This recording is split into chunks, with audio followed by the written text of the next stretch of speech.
Watch closely, because what you're seeing here is not just another government policy. It's a shift in thinking. The draft Delhi EV policy 2026 to 2030 is not about handing out subsidies and hoping for the best. This is something far more deliberate, a structured transition. A plan to push the market past hesitation and into action. Now, let's break this down. For years, EV adoption has been driven by early enthusiasts, people willing to experiment. But that phase, it has its limits. The real challenge begins when you try to bring the mainstream buyer into the fold.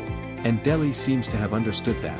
Instead of waiting for voluntary adoption, the policy introduces something very important: deadlines. Take institutional fleets. School buses, for example. The draft proposes 10% electrification within 2 years, 20% by the third year, and 30% by March 2030. Now that changes the game.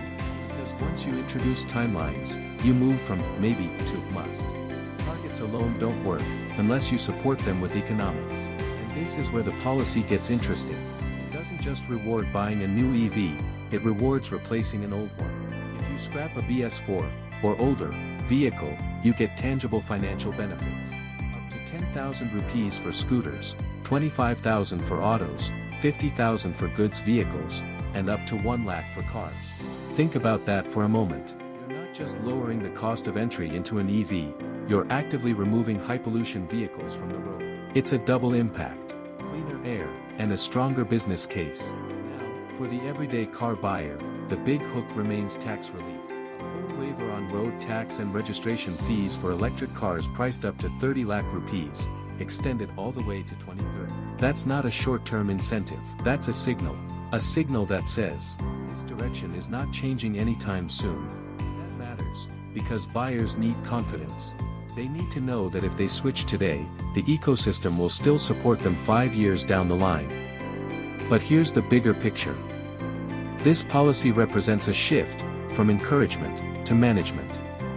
Delhi is no longer just nudging people toward EVs. It is guiding the transition, using a mix of incentives and pressure. Because the barriers are real. High upfront cost, uncertainty about resale, and the constant question, where do I charge? If this policy works the way it is intended to, it can unlock adoption where it matters most. Buses, school fleets, autos, two-wheelers, and practical, everyday cars, the segments that actually define urban emissions. And this is important, everything depends on execution. Incentives must reach people on time. Charging infrastructure must grow just as fast as adoption. And enforcement cannot be symbolic. Because a well-written policy can set the direction, but only efficient execution can deliver results. And that is where the real story will unfold.